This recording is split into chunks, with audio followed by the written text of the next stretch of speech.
내 맘 같지 않은 게 자식 농사라지만 내 아들이 이럴 줄은 몰랐다고 했습니다. 애들이 갑자기 저희 집에 찾아왔어요. 12시에. 후배가 대 싸가지 없게 해서 걔를 불러서 때렸대는 거예요. 근데 그거 때린 거를 그쪽 부모가 경찰서에 신고를 했대요. 근데 난 딱 그 얘기 들었을 때는요. 어머, 큰일 났구나. 우리 아들이 이제 이런 짓까지 하는구나. 민재는 이미 다른 사건에 연루돼 전문기관의 상담을 받고 있는 중이었습니다. 절도로 왔어요. 여기 절도 신고. 전혀 언어 소통 안 되고 자기 의사 표현 안 되고. 그래서 아이 좀 이상하네 하고 이제 봤죠. 근데 말하는 것은 아닌 거예요. 언어나 언어 부사 단어나 뭐 이런 것들은 전혀 그런 부분이 없어요. 그럼 이게 뭐지? 절도와 폭행을 저지른 학생에게선 보기 힘든 징후들이 엿보였다는데요. 그림 속에서 이 아이가 어떤 심리를 갖고 있는지 분석하는 거죠. 그걸 하려고 이렇게 했더니 아이가 그림을 못 그려요. 그러니까 처음 집이 안 됐는데 처음부터 해석을 못했어요. 그래서 제가 깜짝 놀랐어요. 이런 케이스는 저는 처음 봤거든요. 오랜 상담 끝에 전문가가 내린 결론은 충격적이었습니다.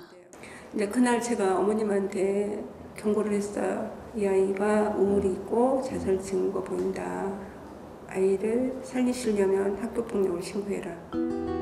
후배를 폭행하고 절도까지 했다는 민재가 폭행 가해자가 아닌 피해자일지도 모른다니 이게 무슨 얘기일까요? 그때까지만 해도 상상조차 못했던 아들의 비밀은 몇 장의 사진과 함께 드러났습니다. 근데 이제 뭐 페이스북인가 그걸 하시냐고 묻더라고요. 그래서 그런 거 안 한다 그랬더니 거기 보시면 사진에 이런 게 있대요. 그래서 민재의 나체 사진이 친구들의 SNS에 버젓이 노출돼 있었던 겁니다. 경찰 조사 결과 더 놀라운 사실이 드러났습니다. 작년부터 올 6월까지니까 2년여 조금 넘게 진행된 거죠. 같이 원래 다니는 중에서 약하니까 계속 괴롭히고 발로 차고 주먹으로 때리고 거의 모든 폭행 이런 행위들이 특별한 이유가 없어요. 알고 보니 민재는 같이 어울려 다니는 친구들에게 오랫동안 괴롭힘을 당해왔다고 합니다. 횟집이라고 도망가면 잡아가지고 여러 명이서 잡아서 팬티 찍고 그다음에 놀이터에서 묶어놓고 이제 강제추행한 그 후에 민재에게 친구들이 수차례 돈을 요구한 흔적도 확인이 됐습니다. 그런데도 제가 머리 왜 잘랐어? 하고 물어봤더니 게임을 해서 자기가 졌다는 거예요. 그래서 게임을 해서 머리를 그렇게 자르는 것은 그건 아닌데 그랬더니 아니 이거는 저희끼리 하는 장난이에요. 민재는 이 모든 게 그저 친구들과 하는 장난일 뿐이라고 했습니다. 대체 어떻게 된 걸까요? 소위 문제아라고 불린 아이들이랍니다. 몰려다니며 술, 담배도 하고 후배들도 괴롭혔다는데요. 민재도 그중 한 명이었다고 합니다. 형은 그냥 그렇게 같이 거기 노는 성인들 같이 몰려다니면서 놀았거든요, 학교에서. 늘 같이 어울리면서도 민재만 괴롭힘을 당한 이유는 뭘까요? 혹시 어른들은 모르는 아이들만의 또 다른 진실이 있었던 걸까요? 어머니는 민재에게 맞았다는 후배의 부모에게 당시 사건에 대해 자세히 물어봤습니다. 그런데 물어보니까 때릴 때 제가 때려라고 하니까 못 때렸대요. 그러니까 먼저 이렇게 때리라고 시범을 보이고 그 다음에 또 이렇게 때리라고 시범을 보이고 그 다음에 때리고 마지막에 저기가 때렸다 하더라고요. 민재가 후배를 때렸다고 어머니께 알려준 바로 그 친구들이 폭행 사건을 일으키고 민재를 끌어들인 당사자였던 겁니다. 오랜 침묵을 깨고 민재가 조심스럽게 입을 열었습니다. 많이 힘들었어? 네. 막 필요할 때만 찾아서 막 친구랑 하고 뭐 정착하는 걸 시키고 때리고 집에서 제가 들어주면 고마워 해야 되는데 오히려 막 욕하고 막 오히려 막 담배 사오라고 막. 민재네 집은 오랫동안 그들의 아지트였다고 합니다. 집 비밀번호까지 알아내 수시로 민재네 집에 드나들었다는데요. 근데 왜 말 못했어? 그냥 말하고 싶지 않았어요. 그냥 왜? 그때 중2병에도 있고 그냥 사춘기도 있고 그래갖고 그냥 시간 지나면 그냥 다 어차피 괜찮을 되겠는데 더 심해져갖고. 특히 민재와 같은 동 아파트에 살고 있는 박군의 호출은 밤낮 없이 계속됐다고 합니다. 8층하고 10층 살잖아요. 팸에 보면 야 10층으로 뛰어와. 야 담배 가지고 10층으로 빨리 와. 야 뭐 돈 가지고 10층으로 뛰어와. 심리 상담에서 집을 전혀 그리지 못했던 민재. 그 비밀의 마지막 퍼즐이 이렇게 맞춰졌습니다. 민재의 어머니에게 아이들의 SNS를 살펴보라고 알려준 건 민재를 괴롭힌 가해 학생 중 한 명인 준영이의 엄마였습니다. 사진 일단 보내주시고 어머니들 저랑 딱 통화했을 때 어머님도 계속 저한테 죄송하다. 그녀는 왜 스스로 아들의 잘못을 폭로한 걸까요? 우리는 어렵게 준영이 어머니의 얘기를 들어볼 수 있었습니다. 저희 아들이 벌 받는 두려움이 더 있죠. 왜 없겠어요. 근데 이렇게 놔두면 지금 우리 아들을 포함해가지고 그 애들이 너무 큰 진짜 범죄자가 될 것 같아요. 가해 학생들을 직접 나무랄 수도 있었을 텐데 그녀는 왜 굳이 피해자인 민재의 부모에게 이 사실을 직접 말했던 걸까요? 안 돼요, 형제가. 왕이라고 해요. 뭐 하자고 하면은 자연스럽게 해야 되는 거고요. 안 하게 됐을 경우에 그 무리해서 이렇게 왕따? 그렇게 되는 게 두려웠던 것 같아요.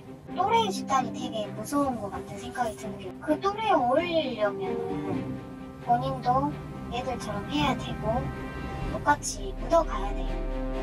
자신의 아들만 단속하는 걸론 이 상황을 막을 수 없다고 판단했답니다. 폭주하는 아이들을 막기 위한 어쩔 수 없는 선택이었던 겁니다. 민재의 나체 사진들을 SNS에 올린 다른 가해 학생의 부모는 이 상황이 무척 억울하다고 했습니다. 내가 지금 잠을 못 자고 있으니까 하나도 억울해. 아니 애들이 뭐 사진을 냈습니까? 근데 내 말은 그렇게 애들이 그런 건 아니잖아요. 이게 고의적으로 괴롭히는 거하고 친구끼리 놀면서 좀 장난이 심해서 이렇게 애진 거하고 그거하고 또 틀린 문제거든. 아버님 객관적으로 보시기에 똑같이 당했다고 하면 그게 납득이 되시겠어요? 아니 그러니까 내가 말은 어렸을 때 중학교 때부터 그렇게 시야대로 다 문제가 있는 애다고. 사고 쳐서 공부 안 하고 놀러 다니고. 민재 역시 똑같은 문제아이인데 피해자, 가해자가 어딨냐고 그는 목소리를 높였습니다. 그래서일까요? 민재를 향한 아이들의 괴롭힘은 중학교 때부터 이어져 왔지만 학교에서도 전혀 눈치채지 못했다고 합니다.